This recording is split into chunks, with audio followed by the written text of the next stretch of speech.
Jangan berkata, Tuhan kuatkan aku untuk melawan godaan ini. Tiap hari godaan itu dijaga terus. Dirawat terus, ya mati. Yang gak tahan. Jangan pernah melawan godaan. Setan pinter. Setan sekarang tuh tidak hadir seperti genderuwo, nenek lampir gitu. Enggak, setan sekarang tuh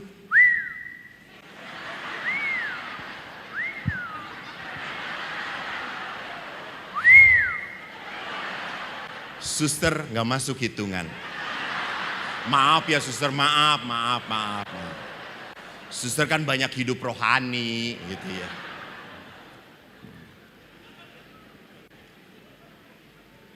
Jadi kalau perkawinan itu memang bisa hidup karena dijaga oleh saya, maka saya ingat sekali ada sebuah pepatah yang bagus sekali. Next. Kok gambar gua melulu sih? Ini. I always thought love was shaped like a heart, but actually shaped like a cross.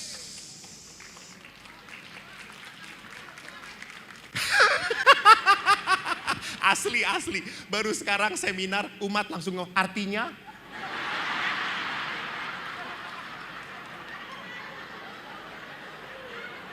Oh alah deso.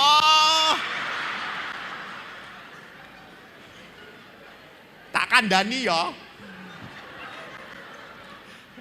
Beda Inggrisnya coy, Inggrisnya. Saya berpikir cinta itu seperti sebuah hati yang selalu indah, berseri, seperti matahari bersinar. Tetapi sesungguhnya cinta itu adalah apa? Penderitaan. Maka yang mau jatuh cinta dan menikah, Anda siap menderita. Kok kowe pinter tenan ya Le? Kelihatan banyak penderitaannya saudara-saudara. Jadi perhatikan pilihan kehidupan. Kalau kita berpikir, lihat, kita kan mengikuti Yesus. Saya ingat sekali, Anda mungkin ingat cerita di YouTube berkali-kali saya ceritakan.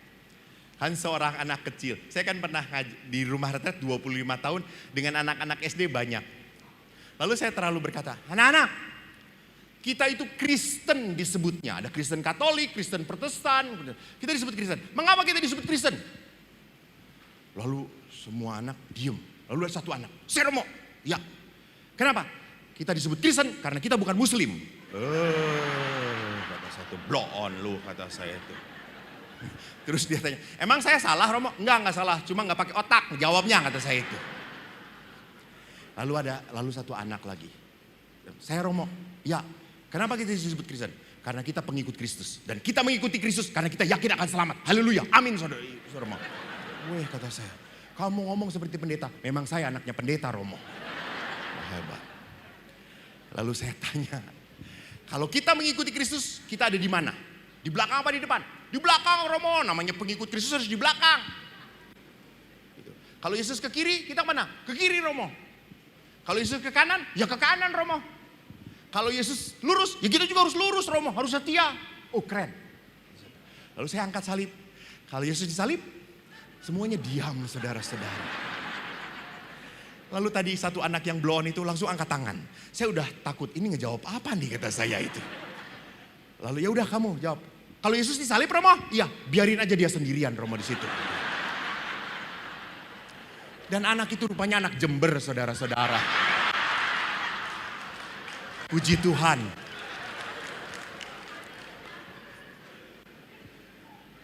Jadi kita jangan pernah lupa kalau kita pengikut Kristus, Kristusnya aja disalib. Maka jangan pernah berdoa, Tuhan tolong supaya saya itu hidupnya bahagia, enggak banyak masalah, enggak banyak penderitaan. Hei kampret, lihat anak Tuhan, lihat Yesus. Yesus aja disalib, apalagi elo. Siapa elo?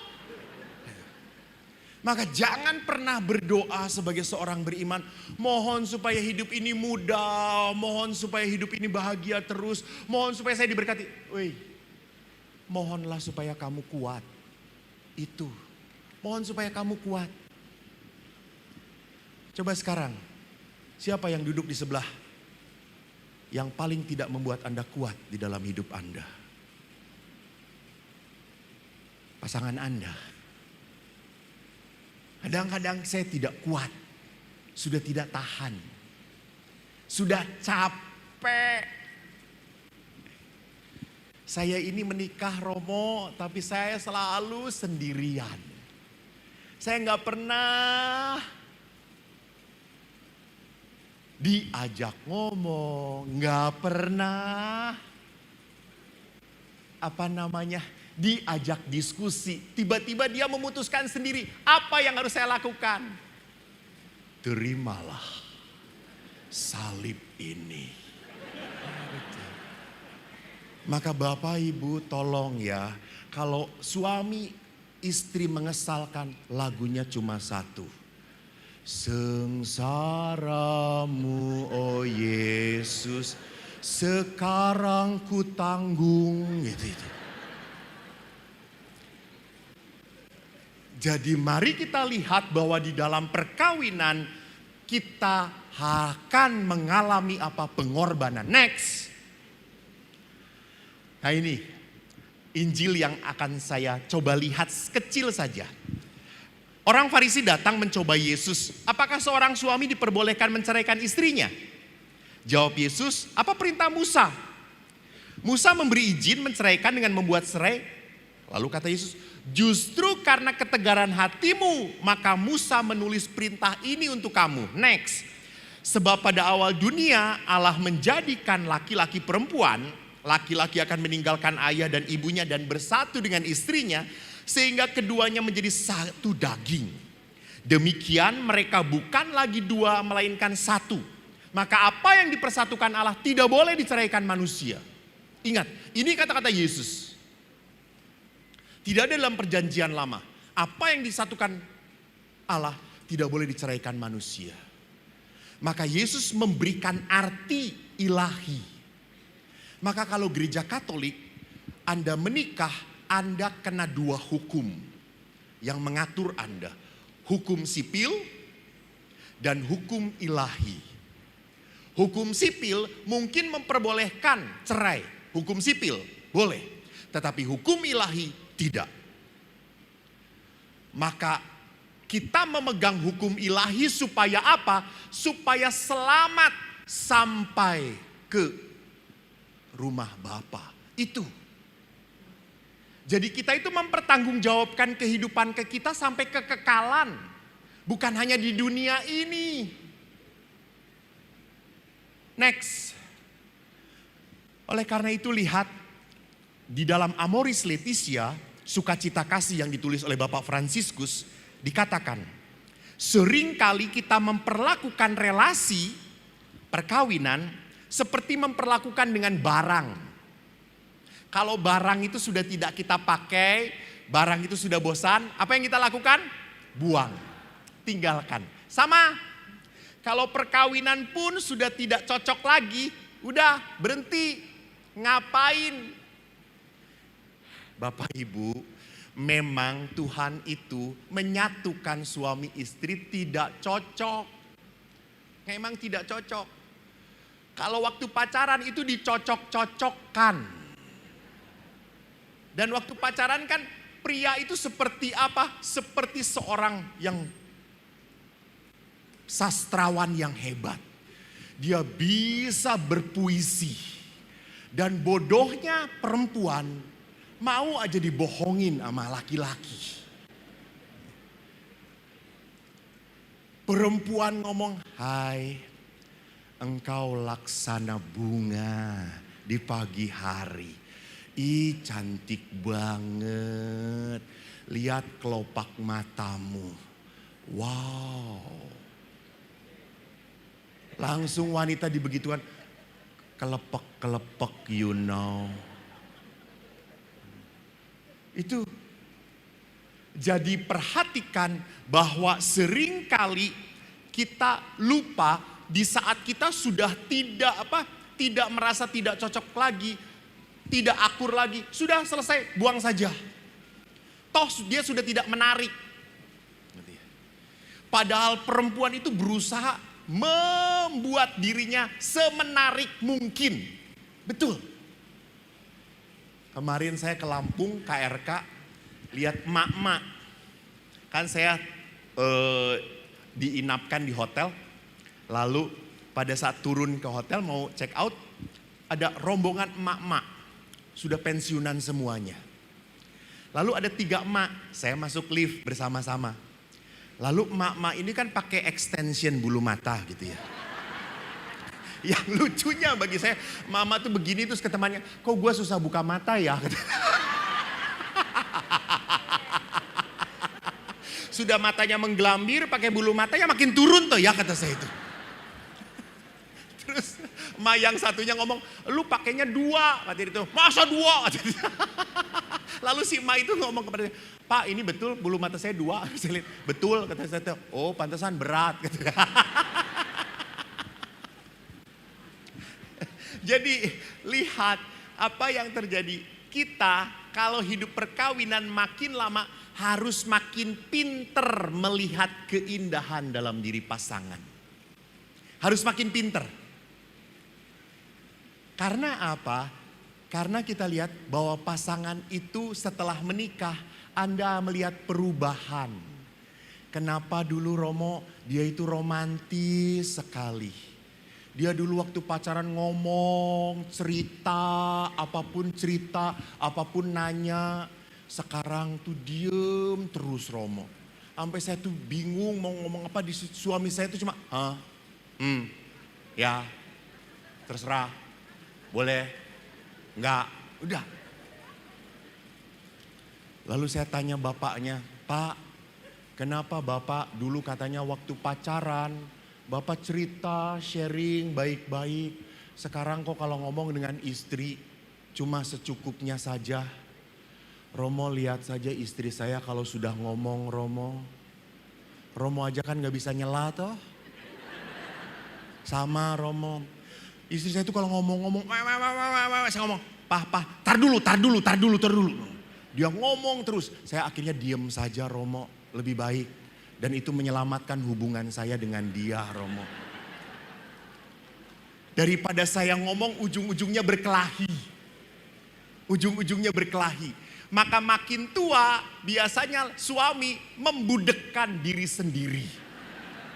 Kalau diajak ngomong, Saya ingat seorang istri laporan kepada saya, Romo tolong doakan suami saya. Kenapa? Dia makin lama sekarang makin tuli. Tolong doakan supaya dia sembuh. Oh baik, saya deketin suaminya. Pak saya doakan, jangan Romo. Biarin saya tuli, ini anugerah Tuhan gitu ya.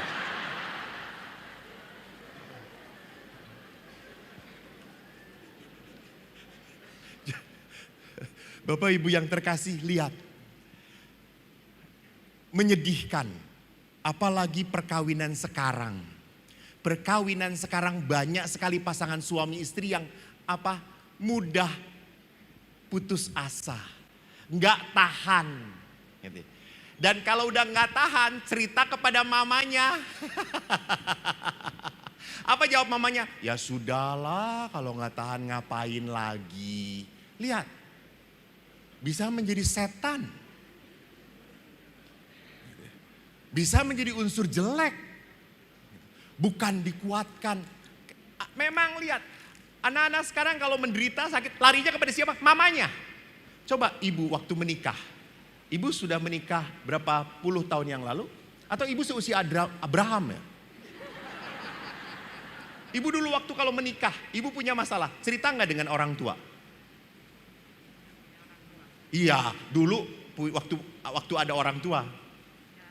Nggak cerita toh? Iya, tidak akan cerita. Orang-orang dulu tuh kalau punya masalah nggak akan cerita dengan mama papanya.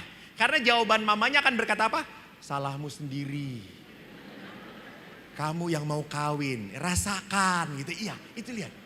Tapi kalau mama sekarang nggak tegaan. Nggak tegaan diceritakan anaknya, "Mah, aku dicuekin, mah. Dia pergi begitu aja, nggak pernah ini." Ya sudahlah, balik lagi ke mama. Kamu masih punya mama. Ini dia. Yang membuat pasangan itu tidak kuat. Jangan terlalu mudah menyelamatkan anak Anda. Sudah. Biarkan dia sakit, biarkan dia pahit. Karena dengan kepahitan dan kesakitan dia akan tumbuh. Jangan Anda menjadi penyelamat. Tidak. Oh, ada 2 orang penyelamat datang ke sini. Next, berikutnya. Nah, suami istri sulit berkembang dalam hal kasih. Karena apa? Pornografi, pendewaan tubuh dan kenikmatan. Hati-hati, laki-laki sering sekali nonton pornografi. Akhirnya apa? Melihat seksualitas, nanti saya perlihatkan seksualitas. Seksualitas hanya demi kepuasan diri sendiri. Maka ada beberapa yang tanya, "Romo, kalau di gereja diperbolehkan nggak gaya macem-macem? Gaya menukik dari atas ke bawah, melayang, ke belakang, menyamping." Terserah Pak, kata saya itulah. Apapun. Tapi lihat di sini, karena pornografi, akhirnya melihat seksualitas hanya untuk kenikmatan. Padahal di dalam gereja bukan itu yang utama. Karena laki-laki ingat ya, laki-laki itu on-nya cepet. Baru ngelihat BH istrinya jatuh aja udah gitu ya. Sedangkan istri on off gitu ya.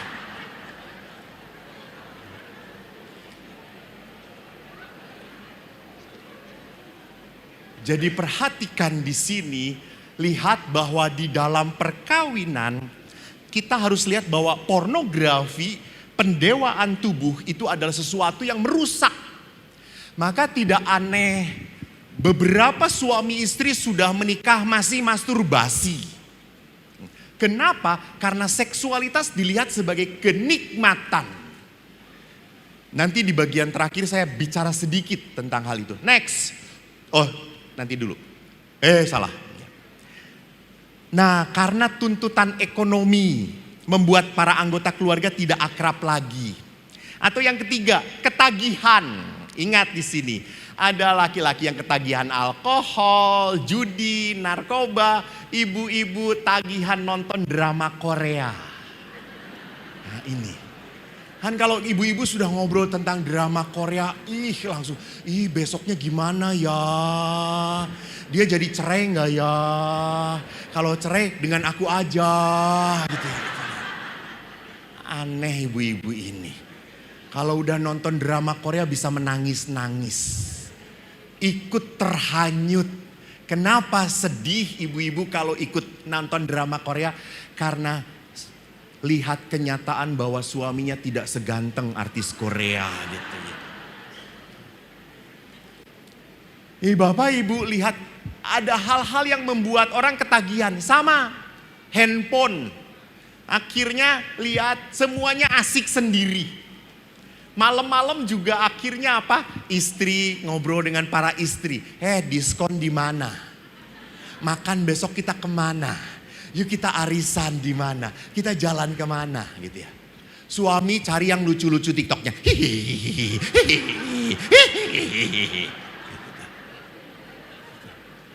Dua orang gila di ranjang yang sama, saudara-saudara. Semuanya autis masing-masing. Itu. Ini kan pasangan suami istri yang aneh toh ya gitu ya. Next. Maka Bapak Ibu, bagaimana kita memahami konflik? Lihat di sini. Ada sebuah penelitian yang bagus sekali. Next. Kalau Bapak Ibu lihat next. Nah ini cukup.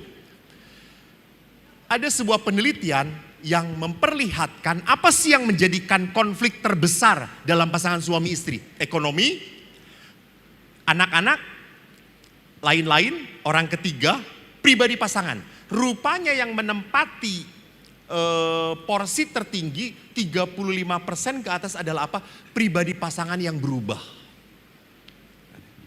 Jadi yang dulu waktu pacaran idealnya gue, sekarang setelah menikah, Tuhan sudah tidak kuat aku. Angkat dia ke surga sekarang ini juga. Gitu ya. Ibu bapak ingat ya, istri itu jadi seperti itu karena kawin dengan Anda. Ingat itu. Dan suami jadi seperti itu karena kawin dengan wanita seperti ini. Gitu ya. Jadi kalau dikatakan, mah kenapa kamu tuh makin jelek ya tiap hari? Ya karena kawin dengan elu. Ke salonnya yang murah. Coba kalau saya kawin dengan yang punya ini. Touchingnya aja sekali touching jutaan gitu ya. Maka bisa aduhai. Dan yang menarik adalah saya melihat penelitian baru kemarin 2021. Ada kasus menikah 1,74 juta pernikahan. 1,74 juta. Dan bercerai 2021 kurang lebih ada 447 pasangan. Itu berarti 25% dari perkawinan cerai.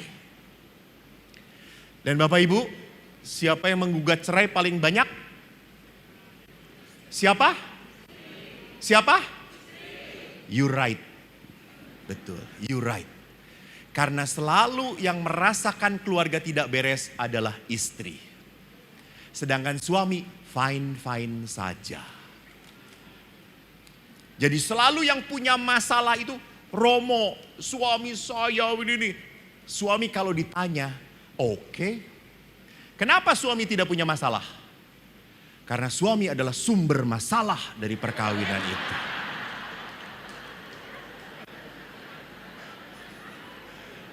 Maaf bapak-bapak, jangan saya dilempar ya Pak ya. Jadi bagi istri, kenapa? Karena istri itu kan hal kecil pun dipikirkan. Itu perempuan. Jadi perempuan tuh hal-hal kecil semua dipikirkan. Suami itu kan main enteng-enteng aja. Gampang ngomongnya. Si bapak itu cuma ngomong aja Romo. Semua yang melakukan siapa akhirnya? Istri. Anda tahu, saya sejak SMA sekolah dengan laki-laki terus semuanya. Dan saya itu pernah camping dengan semua laki-laki, sampai ke tempat camping itu sampai apa? Lupa bawa panci. Setelah saya jadi pastor, saya berangkat dengan para pastor, 5 pastor dari Bandung ke Jawa Tengah. Saya supir. Sampai di tengah jalan kan kita haus. Terus saya tanya, ada minum? Nggak ada. Ada makanan kecil? Nggak ada. Ya Allah. Jadi ke Alfamart dulu. Bulan berikutnya saya pergi dengan suster-suster, saudara-saudara. Anda tahu apa yang terjadi? Baru 10 kilometer, klitik. Apa suster? Super mie Romo. Semua dibawa wanita. Ya tahu bapak juga sama. Dari Jember ke Surabaya, siapa yang menyiapkan pakaian? Istri. Siapa yang nyiapin makanan? Istri. Bapak tinggal nyetir. Pah, minum. Pah, jeruk, emplok. Semua sudah dikupas saudara-saudara. Bersih, tinggal ngemplok. Saya nyupirin dengan Romo, jeruk, dikasih jeruk-jeruknya, ini jeruk gitu ya. Buset kata saya, ini lihat laki-laki saudara-saudaraku.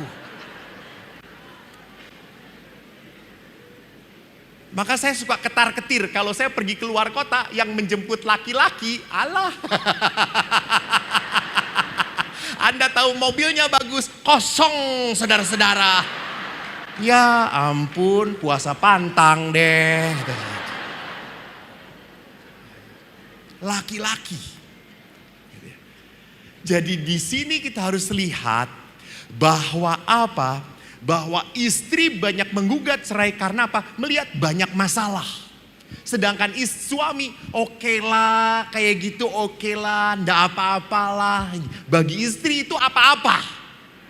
Nah, itu. Karena bahasanya berbeda. Ingat, kalau istri punya masalah, apa yang harus dilakukan? Ngomong. Istri itu nggak bisa nahan diri.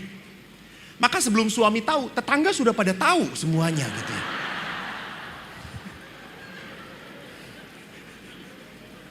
Karena suami nggak mau tahu. Jadi istri tuh ngomong-ngomong. Suami kalau punya masalah, apa cenderungnya? Tarik diri. Suami itu kalau diem, dia tarik diri. Itu berarti sedang punya masalah.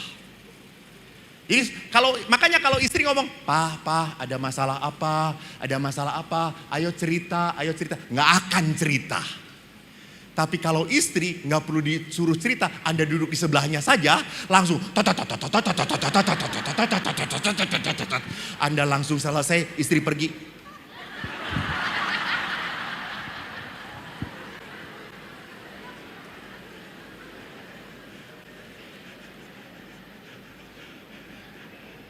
Next.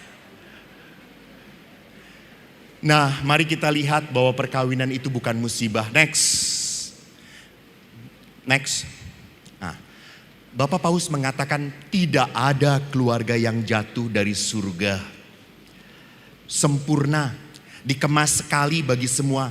Membutuhkan perkembangan tahap demi tahap dalam kemampuan untuk mencintai.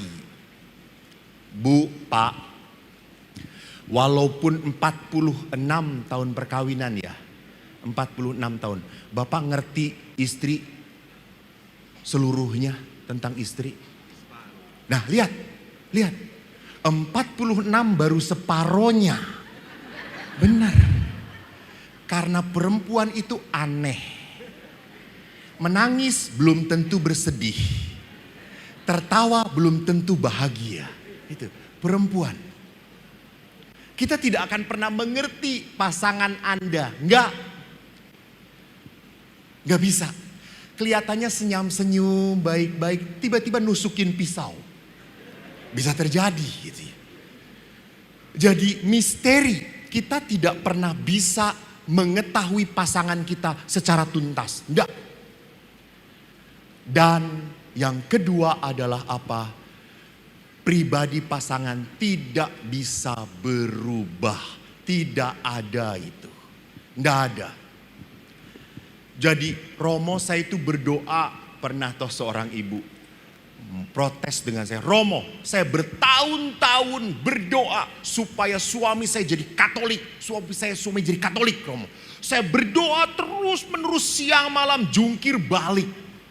Setiap ada Romo minta mohon didoakan.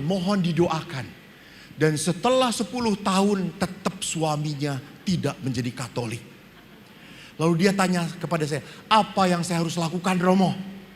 Terus saya katakan, ibu rubah doa ibu. Ibu yang salah. Ibu ingin merubah suami ibu. Nggak bisa.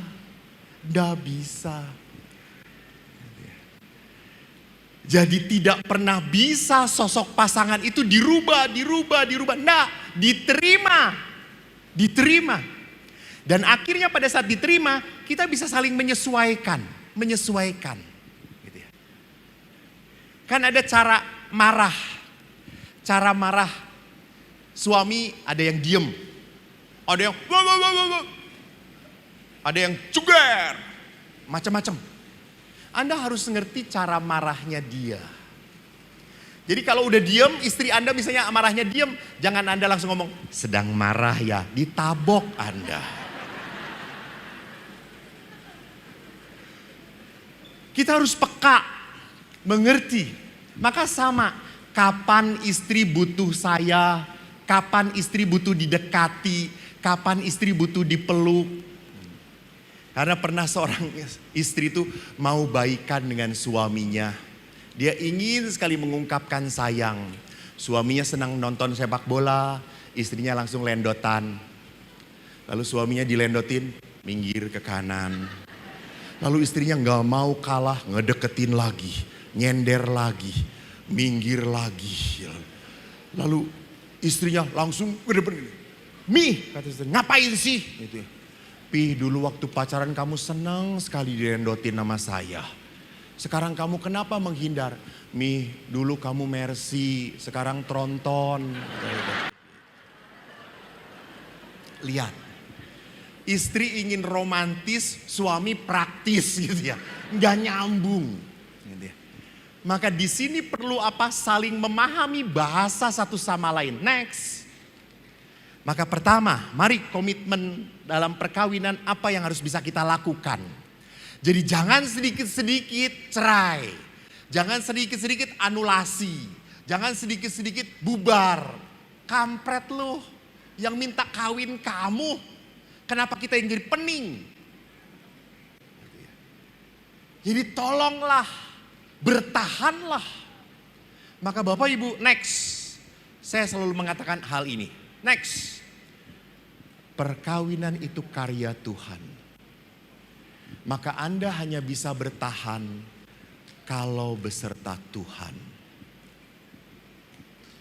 Jadi Bapak Ibu, kalau dalam konflik perkawinan Anda marah, siapa yang harus minta maaf duluan?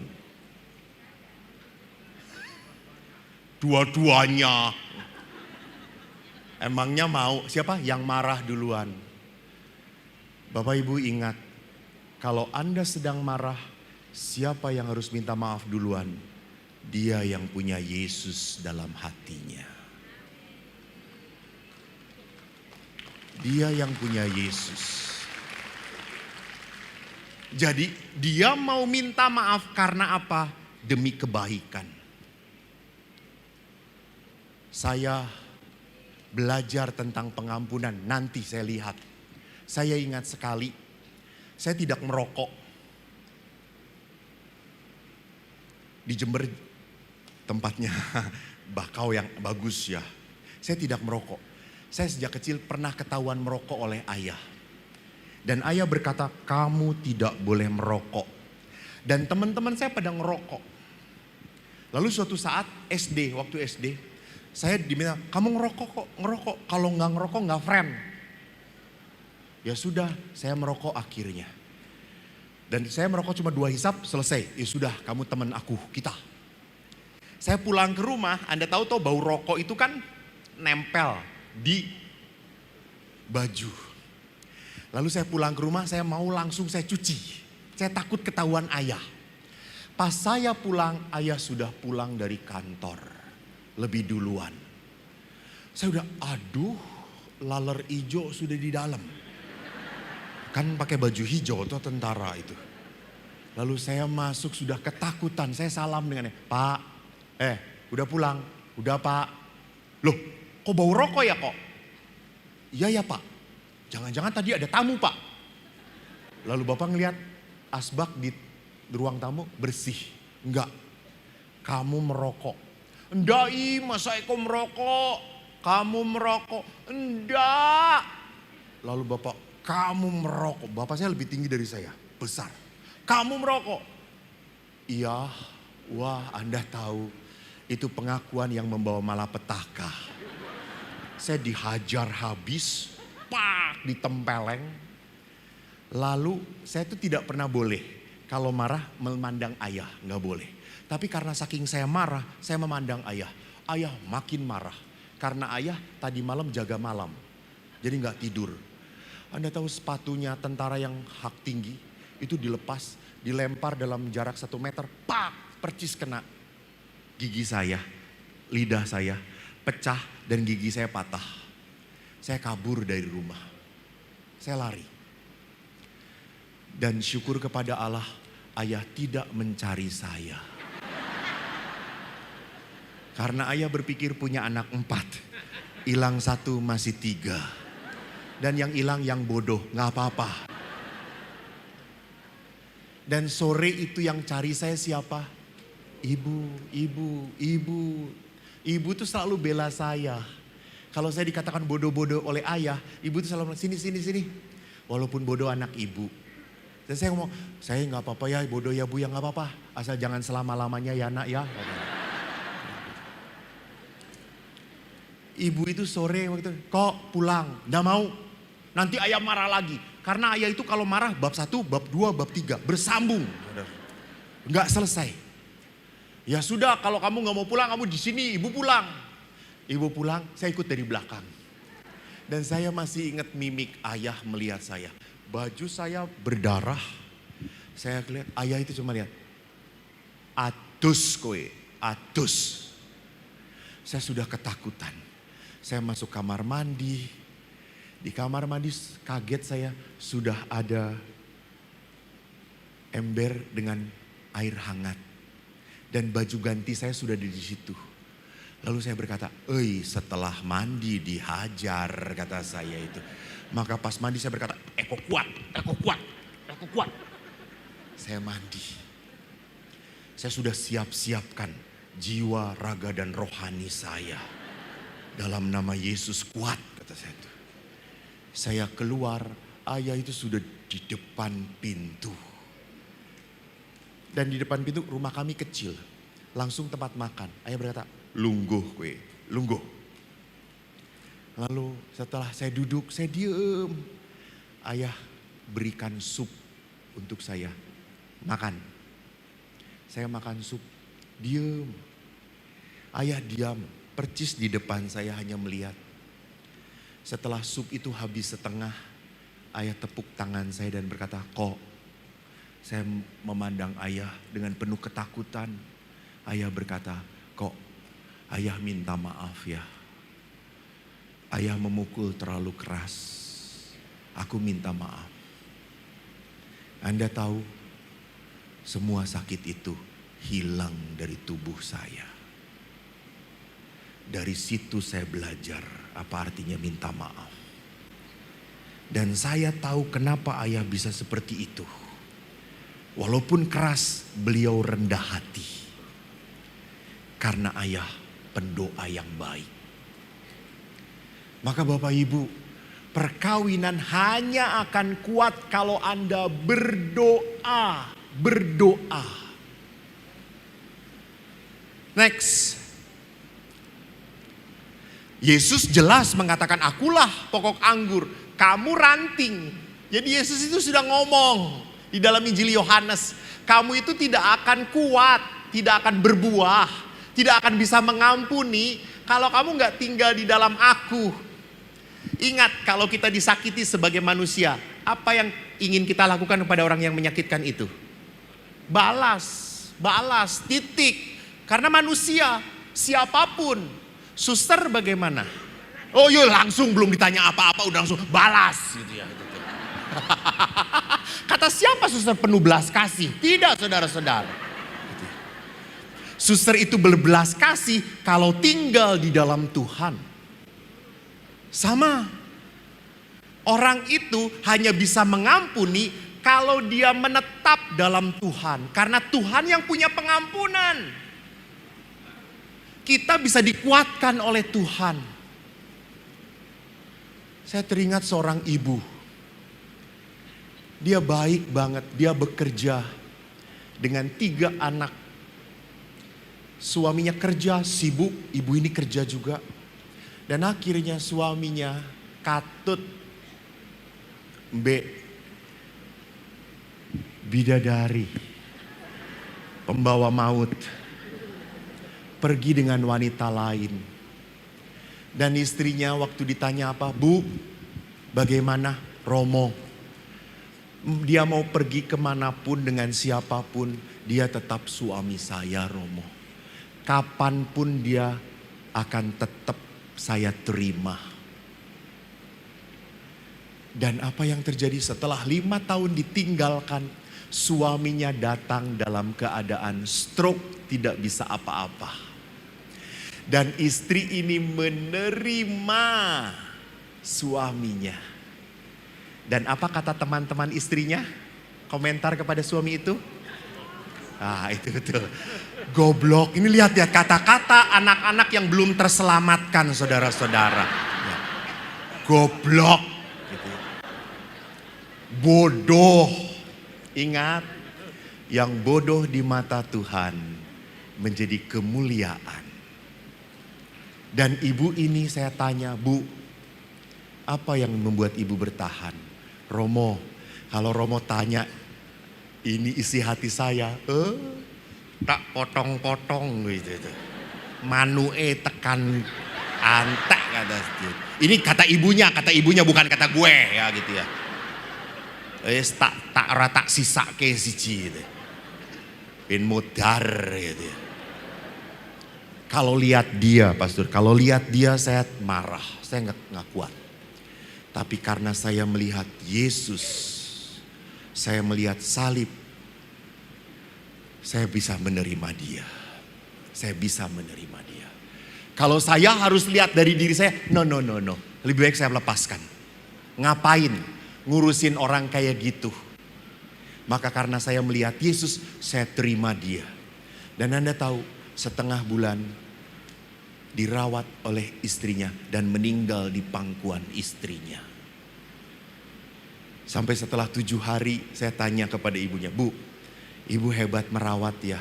Iya Romo, dikasih obat apa racun? Kata saya itu. Obat Romo, kata dia itu.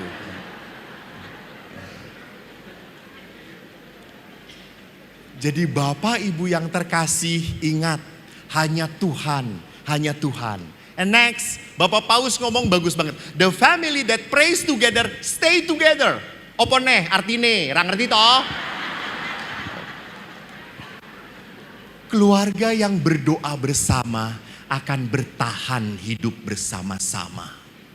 Bapak Ibu ingat, hidup perkawinan itu berat. Maka Anda hanya kuat kalau apa? Bersama Tuhan. Jangan dipotret. Ibu-ibu ini senang ngelihat wajah saya jelek sedang mencocok kayak gitu ya. And next. Yang kedua, next. Yang kedua, lihat. Relationship cannot grow without communication. Artinya apa? Kasih tanpa komunikasi itu omong kosong. Anda mencintai pasangan tapi sudah tidak ngomong lagi dengan pasangan, ambil ketut, ngapusi. Maka di dalam kasih itu tetap harus ada komunikasi.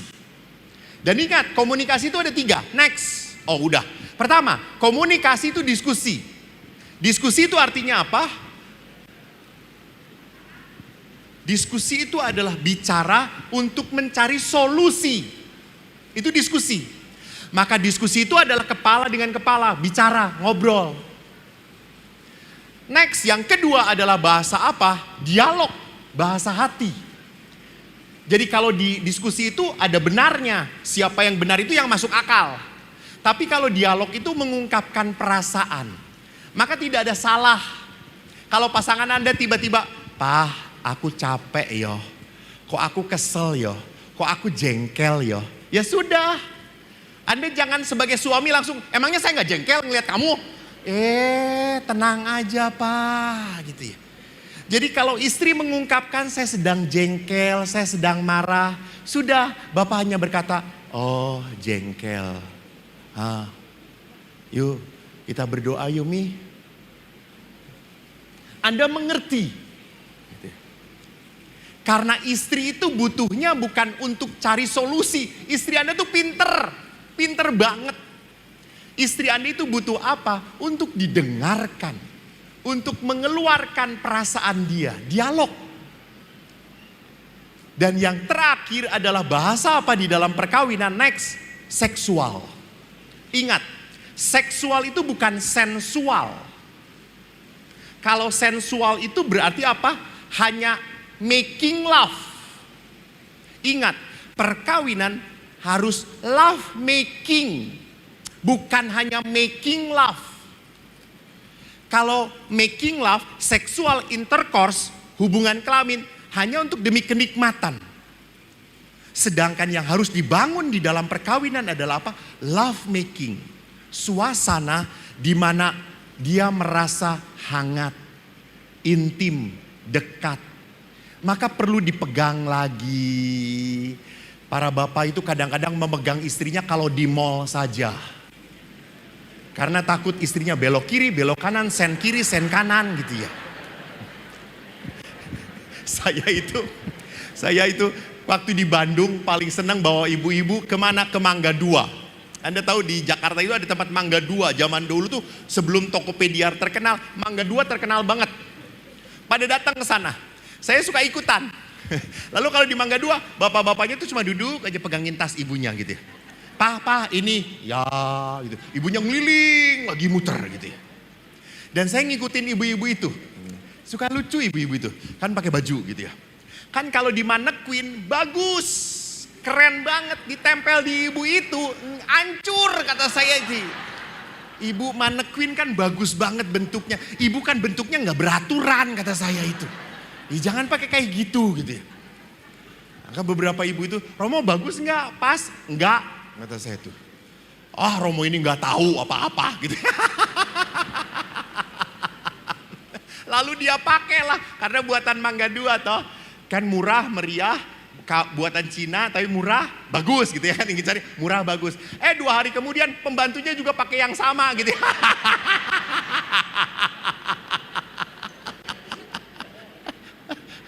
Jadi ingat, seksualitas adalah apa? Saat-saat dimana kita punya waktu untuk berpandangan, memegang, diam, berpacaran lagi. Tolong ya Pak. Jadi walaupun Anda sudah punya anak, sekali-sekali tinggalkan anak, kunci, kasih makan, Anda pergi berdua. Pergi berdua. Nikmati kebersamaan. Pegangan lagi, pegang. Walaupun jari istri Anda sudah tidak jelas gitu, semuanya besar. Sudah pegang, gak apa-apa Pak gitu ya, gak apa-apa gitu.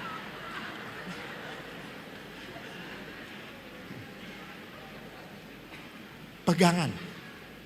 Berikan kehangatan, berikan rasa sayang, disentuh lagi.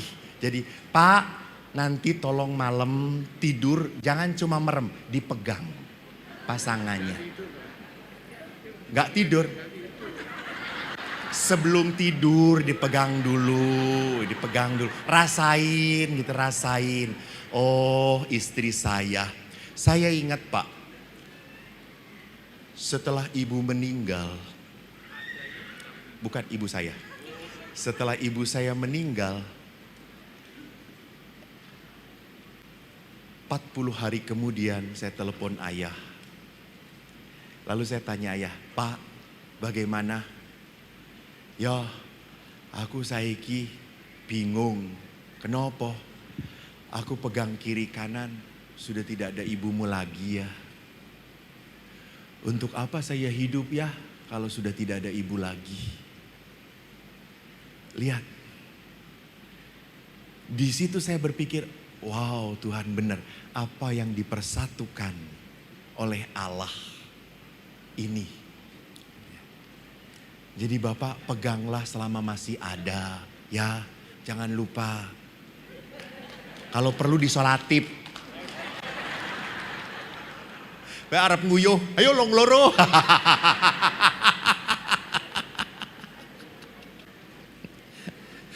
Jadi komunikasi seksual bukan making love tetapi love making.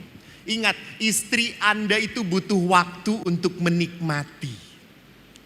Maka beberapa istri itu setelah 10-15 tahun perkawinan punya 3 anak langsung suka ngomong, Romo udahlah setelah menikah saya gak mau gitu-gitu lagi lah. Dengan suami, loh gak bisa. Karena hubungan seksual adalah ungkapan cinta yang utama. Tapi saya udah gak mau kayak gitu-gitu lagi, males lah gitu ya.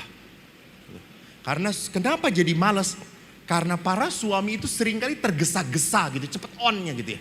Kalau istri kan selalu malas gitu kan, lalu ada alasan saja untuk menolak gitu ya. Kalau suami kan, ayo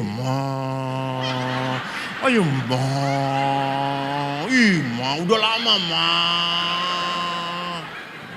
engkau garing mabur. Lalu istri berkata, Pa sedang ada tamu. Oh yo wish. 3 hari kemudian pakai balur minyak kayu putih. Gitu ya. Suaminya gak nafsu baunya minyak kayu putih gitu ya. Apalagi tambah berambang, tau di Jember kan pakai berambang gitu. Pakai bako ning kene nih, salon pas ning kene gitu ya. Wah, kelihatan parah gitu. Padahal hanya untuk menolak berhubungan gitu ya. Tapi suami Anda pantang mundur. Setelah semua beres, ayo ma. Akhirnya istri dia, yo wes cepet. Wes kono, wes rampung. What kind of sexual like that gitu ya. Anda jangan tanya kenapa kok Romo tahu. Saya pasang CCTV di tempat Anda.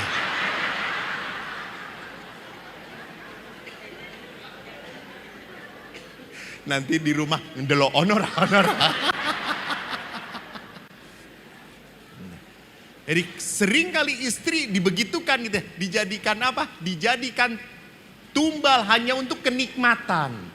Anda harus membangun love making. Buat dulu supaya istri merasa sukacita gitu, merasa bahagia. Dipeluk dulu, buat suasana nyaman. Belikan dulu apa yang dia mau. Hadiah, papa. Jangan berpikiran macam-macam.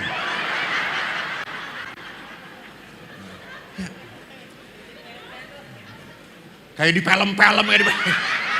Ini banyak nonton film porno tuh ya kayak gini Nana.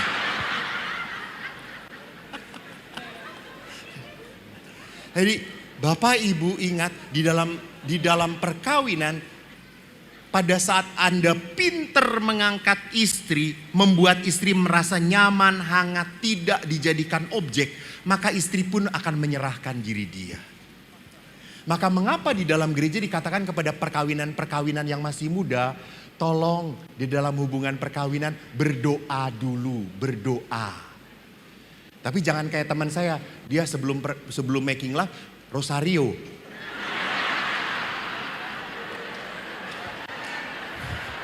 Akhirnya suami, ayo Pak jadi gak? Enggak, udah capek lah.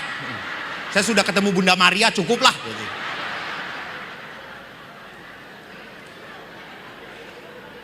Doa singkat saja gitu ya, jangan sampai rosario apalagi jalan salib. Itu Pak kita jalan salib. Ini kan masa prapaskah gitu ya. Next, ketiga ini menarik. Bapak Paus Fransiskus waktu pertemuan keluarga sedunia mengatakan bagus. Tidak ada keluarga yang sempurna. Kita tidak punya orang tua yang sempurna. Kita sendiri tidak menikah dengan orang yang sempurna. Kita tidak punya anak-anak yang sempurna. Kita punya keluhan satu sama lain. Anda mengeluh tentang suami, suami pun mengeluh tentang istri. Jangan lupa. Maka pernikahan yang sehat tidak mungkin terjadi tanpa pengampunan. Pengampunan. Jadi kalau kita tidak bisa mengampuni pasangan sampai kapanpun, perkawinan akan menjadi perjalanan yang berat dan sulit sekali. Maka menarik next. Ibu Teresa berkata, if we really want to love, we must learn how to forgive. Dan berikutnya juga bagus. Forgive other not because they deserve forgiveness, but because you deserve peace. Saya itu mau memaafkan pasangan bukan karena pasangan sudah berubah. Saya memaafkan pasangan karena saya ingin damai. Saya ingin damai. Karena biasanya orang yang melukai itu enteng-enteng saja. Seperti tidak punya masalah. Betul atau tidak? Betul. Dia tenang-tenang saja. Dan saya yang terluka yang jengkel terus gitu ya. Ngelihat dia, ya Allah dia gak ngerasa salah. Ya ampun Tuhan, hancurkan hidup dia gitu ya. Gitu. Balas dia, itu lihat. Saya hidup di biara pun, tentu para romo, para suster tahu, kita hidup bukan di surga ya suster. Saya pernah hidup dengan seorang pastor yang gak cocok, kakak kelas saya, menjengkelkan sekali. Dia kalau diberi tugas selalu menghindar. Dan setelah saya selidiki, dia menghindar kenapa? Karena main badminton. Jengkel saya. Uang saku sama, tidak mau kerja, dia kurang ajar kata saya. Makan gaji buta pastor ini. Begitu jengkelnya saya sampai emosi, sampai saya tidak mau ngomong dengan dia. Karena kita satu biara.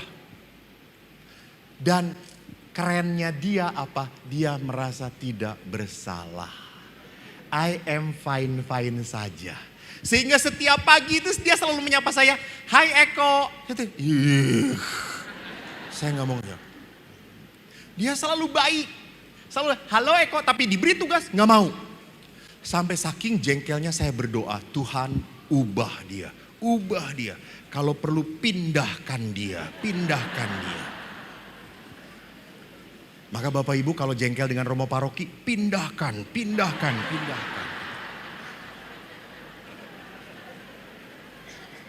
Saya juga jengkel dengan teman saya, "Tuhan ubah dia, pindahkan dia." Saya berdoanya seperti itu. Dan setiap malam kita doa malam bersama.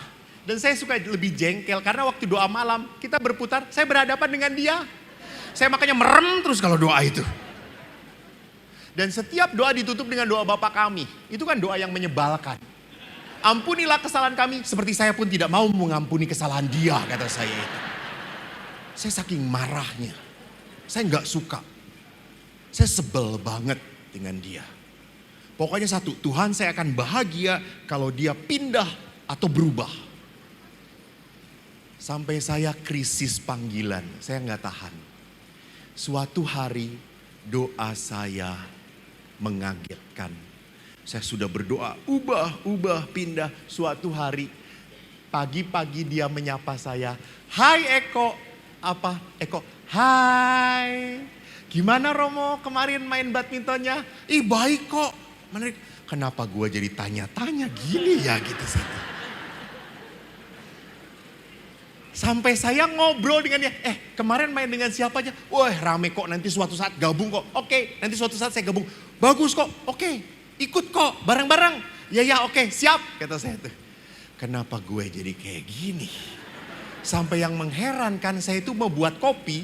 Saya senang kopi setiap pagi. Dia juga senang kopi. Sampai saya nawarin, "Romo mau saya buatkan kopi?" "Boleh kok, kamu tahu ya?" "Ya 2 kopi dan setengah sendok gula ya." "Betul kok." Edan gue. Lihat, apakah Tuhan mendengarkan doa saya? Tahu nggak doa saya apa? Ubah, pindah. Nah, lihat. Itu karya Tuhan. Tuhan bukan mengubah dia tapi mengubah saya. Jangan tepuk tangan, gue jengkel. Halo, lihat itu karya Tuhan. Itu karya Tuhan. Saya berpastoral, karya Tuhan itu dahsyat banget. Selalu tidak bisa kita atur Tuhan itu. Aneh Tuhan itu.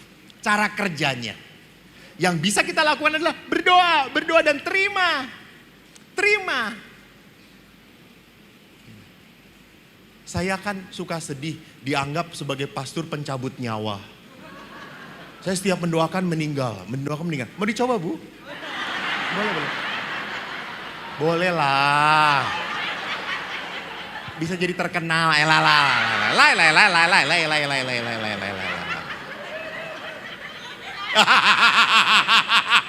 Ini. Sedangkan teman saya kalau berdoa, wah sangat penuh dengan karisma.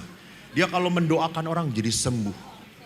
Dia ada orang yang minta jodoh, jadi dapat jodoh. Usahanya laku karena dia terkenal pastor ini. Saya nggak akan nyebutin namanya, nanti diundang ke Jember lagi.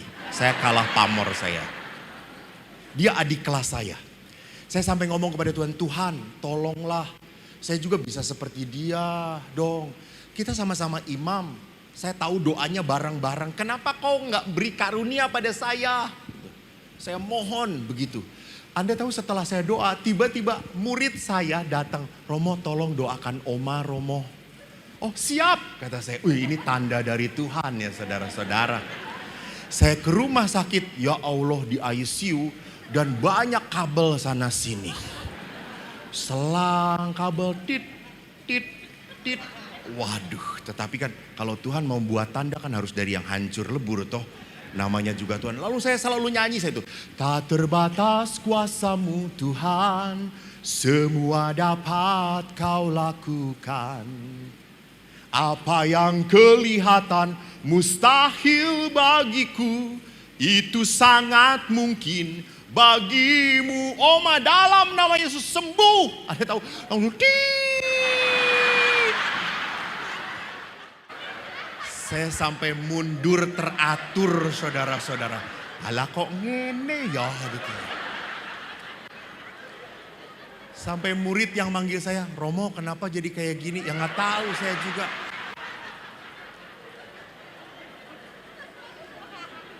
Dan Anda tahu saya pulang tidak ada yang mengantar. Boro-boro ada yang ngasih amplop, nggak ada. Saya pulang sendirian kayak jelangkung kayak gitu begitu ya. Datang diundang, pergi sendirian gitu ya. Sampai biara saya sedih, saya berdoa di hadapan Tuhan, Tuhan tolonglah. Engkau jangan mempermalukan hamba-Mu gitu ya. Kalau mau dipanggil tuh setelah Eko pulang baru tit. Nah itu bagus kata saya. Jangan pas di depan tit gitu.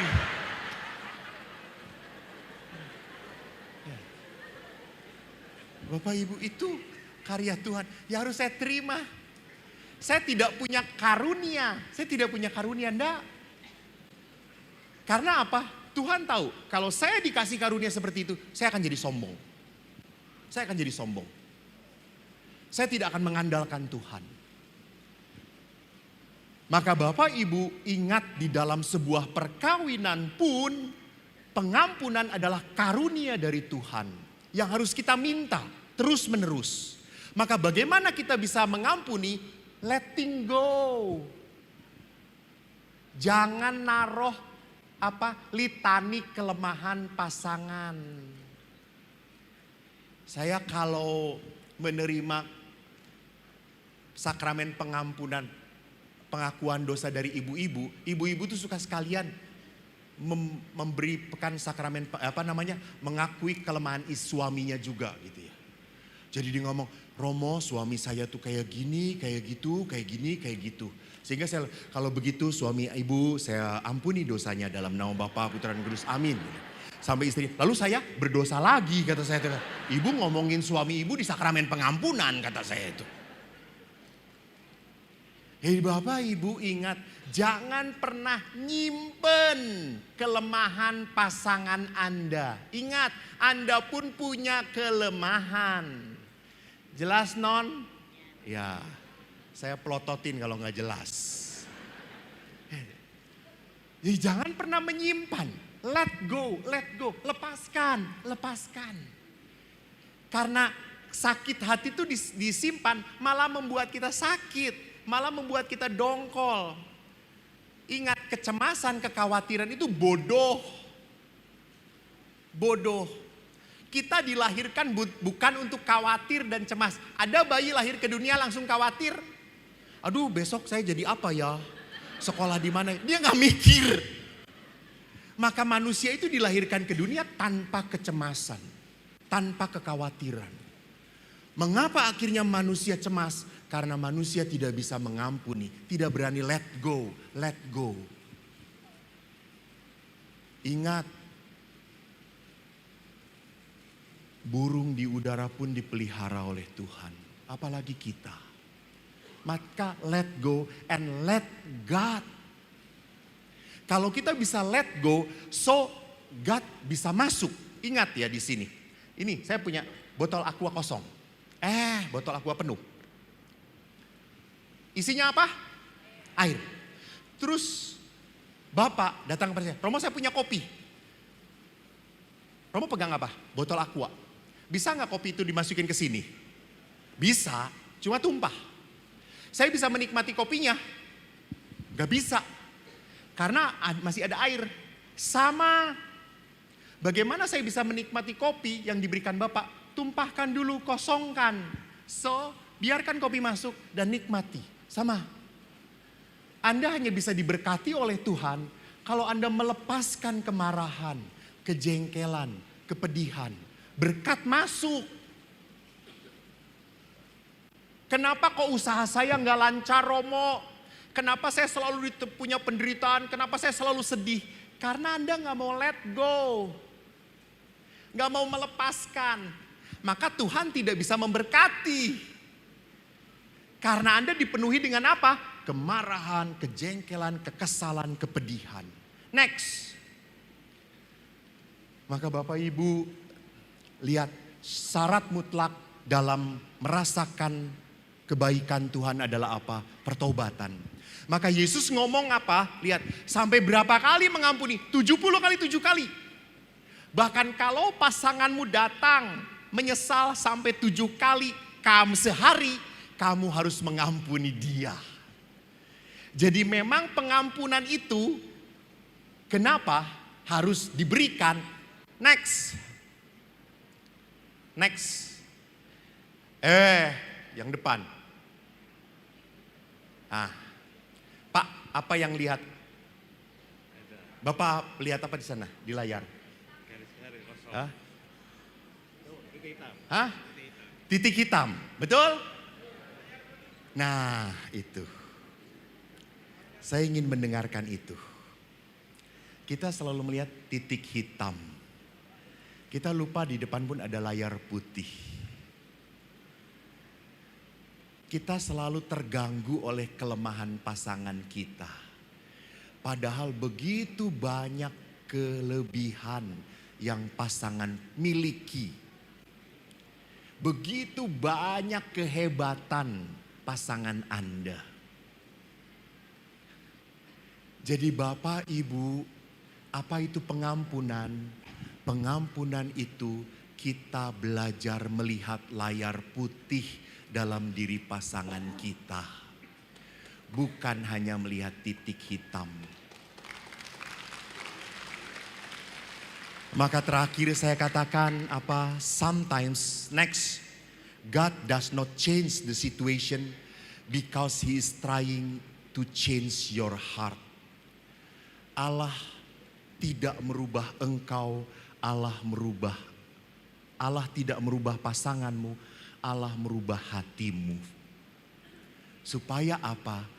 Hatimu seperti Tuhan.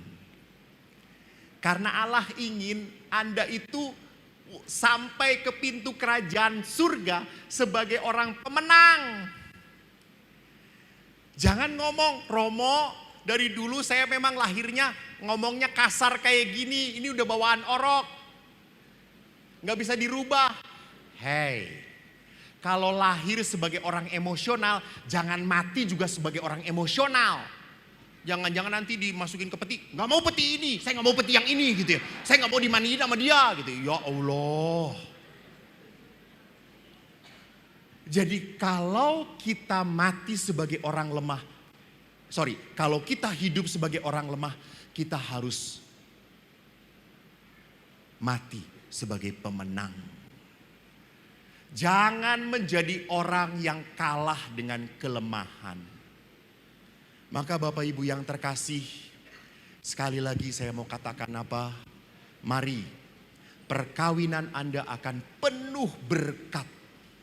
Perkawinan Anda akan penuh sukacita kalau Anda tinggal di dalam Tuhan.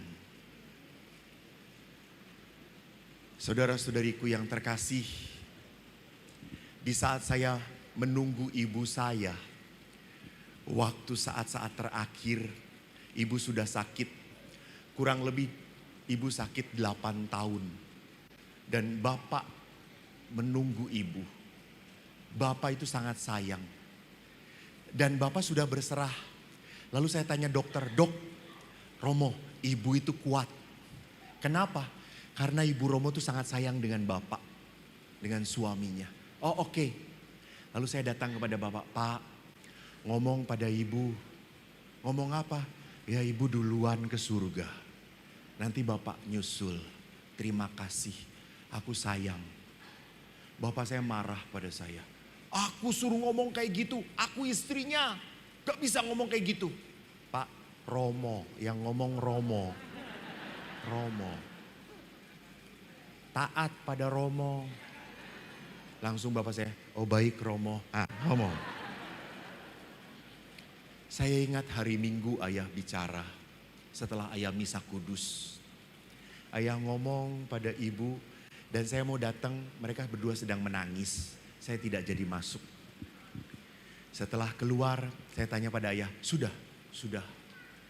Dan hari Senin ibu drop, hari Selasa ibu meninggal di tengah-tengah kami.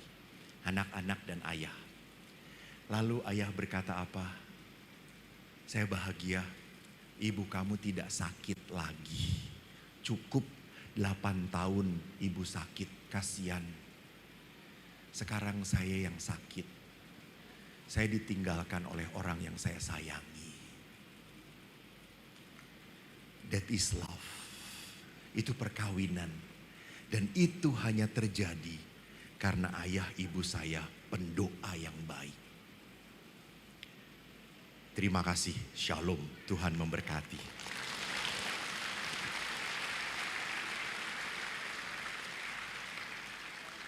Bapak Ibu, saya punya tugas, amanat. Romo Paroki sedang punya mimpi untuk membangun toko rohani di paroki. Supaya umat itu makin berdevosi. Nah, masalahnya hari ini pengumpulan dana dimulai.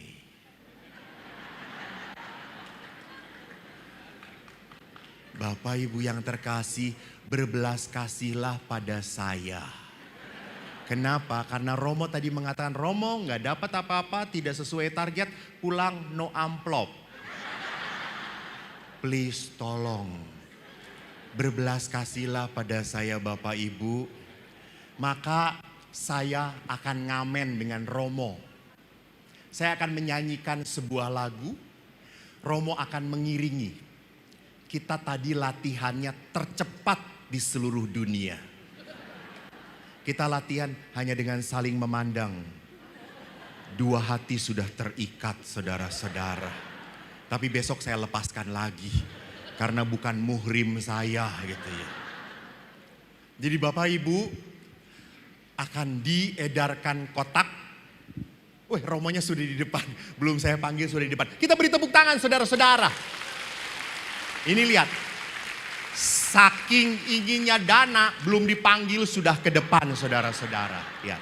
Jadi Anda tahu ya, yang butuh dana bukan saya. Salibkanlah dia saudara-saudara, oke?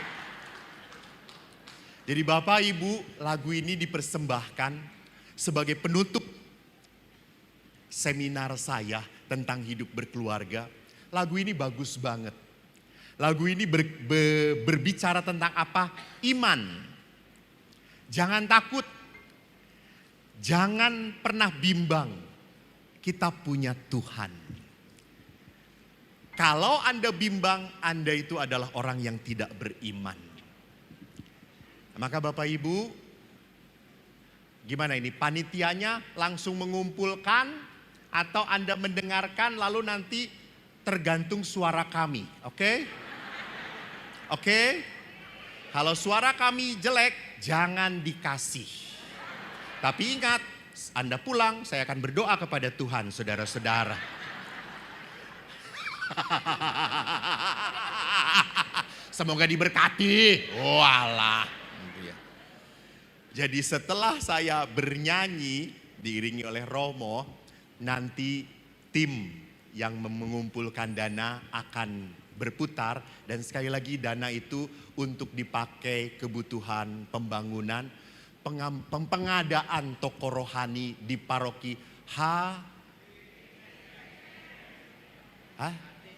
HTSPM, Hati Tersuci Santa Perawan Maria. Oi, kalau umat Hati Tersuci Perawan Maria itu Romo, murah hati. Seluruh yang ada di tas ini akan dikeluarkan dalam nama Yesus, saudara-saudara. Tuhan, Engkau baik, terima kasih Tuhan. Yang tidak mengeluarkan Tuhan, lihat dia Tuhan.